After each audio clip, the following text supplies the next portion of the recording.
ሰላም ጤና ይስጥልን የተወዳችሁ ቤተሰቦቻችን ኦርቶዶክሳዊ መረጃዎቻችን ጀምረዋል። ላይክ በማድረግ ጀምሩልን። የአእላፋት ዝማሬ ዛሬም በበርካቶቹ ዘንድ አነጋጋሪ አጀንዳ ርዕስ ሆኗል። ዲያቆን ሄኖክ ኃይሌም መልስ ሰጥቷል። በመስቀል አደባባይ ሊደረግ የታሰበው ይህ የአእላፋት ዝማሬ ከፍተኛ የተባለ ተቋሞች ከዳርዳር ተበራክተውበታል። ነገር ግን ምን ያህሎቻችን ስለ ኢጃት ኢትዮጵያዊ ጃንደረባ ትውልድ እናውቃለን? እውቀት ተኮር የሆኑ ትንታኔዎችን እነሆኝ። ማህበሩ እንደ ማህበር እውቅና አግኝቶ የሚሰራባቸው ኦፊሻሊ የተገለጡትም ያልተገለጹትም ሰዎች ይኖራሉ። ከቅድስት ቤተ ክርስቲያን ያፈነገጠ ነገር እንኳን ካለ በአግባቡ መወያየት ነው እንጂ በየማህበራዊ ሚዲያ ፕላትፎርም ትችት መሰንዘር የሆነ የተደበቀ ኢንቴንሽን እንዳለ ያሳብቃል። እኔ ይላል ዮሴፍ አህመድ በርቀት እስከማውቀው መምህር ዲያቆን ሄኖክ ኃይሌ የማህበሩ ፐብሊክ ሪሌሽን ህዝብ ግንኙነት ተጠሪ ወይንም ኃላፊ እንጂ ብቻውን ፈላጭ ቆራጭ አይደለም። ለመሰረቱ ምክንያት እንደሆነ ግን ትልቅ ህጸጽ የተገኘበት ያክል ይሁሉ ሚዛን የማይደፋ ትችት መተቸት አግባብ አይደለም። ሐዋርያው እንዳለው በሁለተኛ ተሰሎንቄ በምዕራፍ 3 ከቁጥር 15 ነገር ግን ወንድማችሁ እንደሁ መሆኑ ምከሩት፣ እንደ ጠላት አታድርጉት። አንዳንዶቹ ሐሳቦች ዝም ብለው ከግለሰቡ ጋር ብቻ የተያያዙ ናቸው። በግሌ ከዚህ በፊት የተደረጉ መርሃ ግብራት ላይ ባልሳተፍም ያውኑን የሚሄድ እቅድ ባይኖረኝም መርሃ ግብሩ ግን ሰው በድካምና በማምሸት ከማሌት ይልቁንም ከቅዳሴ እንዳይቀር በጊዜ ተጀምሮ በጊዜ ቢጠናቀቅ ባይ ነኝ። ለብርሃነ ልደቱ በቸር ያድርሰን ሲል አንደኛው ደግሞ እሱዬ ማም እንዲህ ይለናል። በየትኛው ተወቅሷቸዋላቸው? እኔ የኢትዮጵያዊ ጃንደረባ ትውልድ ማህበር አባል አይደለሁም፣ ግን አገልግሎታቸውን እከታተላለሁ። እጅግ የምደግፋቸው በጎ አደረጉ ብዬ እንዳመሰግናቸው የሚያደርጉ ስራዎች በጎ አደረጉ ብዬ የማምንባቸው ስራዎችን ሰርተዋል።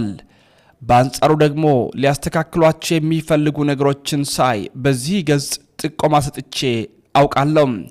ሰሞኑን ከተነሳ ውሃ ከማያነሳ ተቃርኖ አንጻር ግን ከእነርሱ ጎን መቆምን እመርጣለሁ። ለዚህ አመክንዮ የሆነኝ ዘንድ ፕሮጀክቶችን ቀርጸው የሚያከናውኗቸውን ስራዎችን ማየት በቂ ነው። ምናልባት ወቃሾች መረጃ ካላቸው ዘካርያስ ኪሮስ ገጽ ያገኘሁትን ዝርዝር እንሆ ላካፍላቸው። ኢጃት አመቱን ሙሉ ከሚያከናውናቸው ተግባራት መካከል ከሆኑት ከነዚህ ስራዎችስ ለየትኛው ተወቅሷቸዋላችሁ? ኢጃት በጃን ማተብ ፕሮጀክቱ በኩል በአንድ ለአንድ የቅበተ እምነት አገልግሎት በጠቅላላው ከ100 በላይ ንዑስ ክርስቲያኖችን አስጠምቆ ለቅድስት ቤተ ክርስቲያን አስረክቧል። በቀጣይ በቅበተ እምነት ዙሪያ ከአት አብያተ ክርስቲያናት ጋር ከሆሊ ሶፊያ ዩኒቨርሲቲ ጋር በትብብር ለመስራት የጋራ ስምምነት ተፈራርመዋል።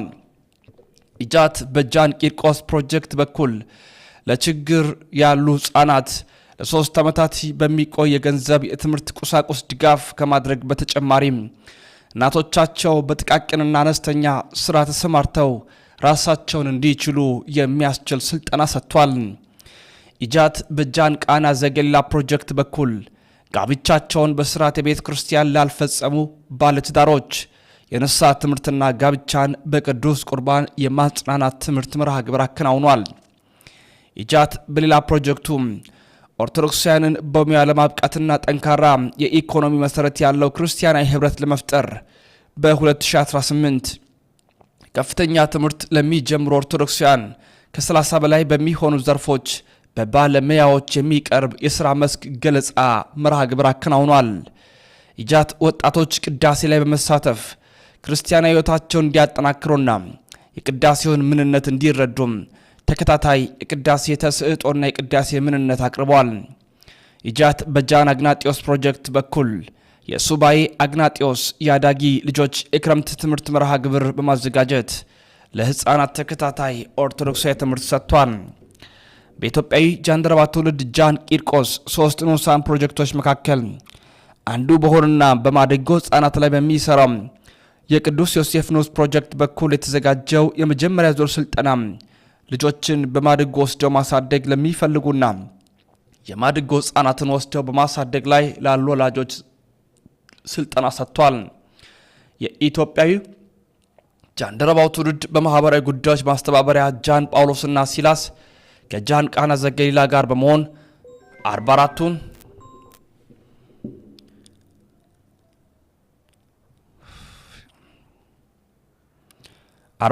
ሙሽሮች በማስተባበር የኢትዮጵያዊ ጃንደረባ ትውልድ በማህበራዊ ጉዳዮች ማስተባበሪያ ጃን ጳውሎስና ሲላስ ከጃን ቃና ዘገሊላ ጋር በመሆን 44ቱን ሙሽሮች በማስተባበር በልደታ ክፍለ ከተማ በሚገኘው በወንጀል ነክ ነገር ውስጥ ገብተው የተገኙ ህጻናት ማቆያና ታድሶ ተቋም ተገኝተው የአልባሳትና የንጽህና መጠበቂያ ቁሳቁሶችም ድጋፍ እንዲሁም የምሳ ግብዣ አድርጓል።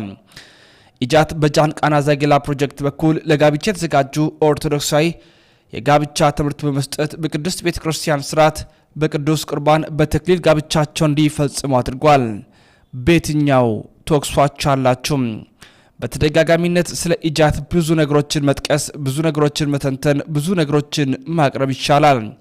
በዚህ ሁሉ ደረጃ ይቺን ታላቂቷን ቤተክርስቲያን ቢያንስ በተቻለው አቅም ለመሞከር የተራዱ ባሉበት በዚህ ሰዓት ላይ ነገር ግን መቃወም አልፎም ኦርቶዶክሳውያንን ማየት መተቸት እጅግ ልብ ይሰብራል። በዚህ ደረጃስ ለመሄድ ለምን ታሰበም? ያልተገቡ ነገሮችን በመለጣጠፍ ስውር እጅ ያሎም ያልተገቡ ነገሮችንስ ማድረግ በእውነት አግባብነቱ ምን ድረስ ነው? እኛ ኦርቶዶክሳውያንን እርስ በርስ መተጋገዝ፣ እርስ በርስ መደጋገፍ፣ እርስ በርስ አንድ መሆን ስንችል ነገር ግን በሚያሳዝን መልኩም ጣት ቀሳሪ ያንዱን ውድቀት የምንሻ ሆነን መታየታችን መገኘታችን እጅግ ያማል። እስከ መቼ ይቀጥላል? ይህ ማቆሚያ ጊዜውስ መቼ ነው? ለሁላችንም ይሁን። የተወደዳችሁ ቤተሰቦቻችን ኦርቶዶክሳውያን መረጃው ለመላው ዓለም እንዲታዳረሱ በትህትና እንጠይቃችኋለን። ሌሎች ጥንክሮችን ኦርቶዶክሳዊ መረጃዎችን የምናቀርብላችሁ ይሆናል።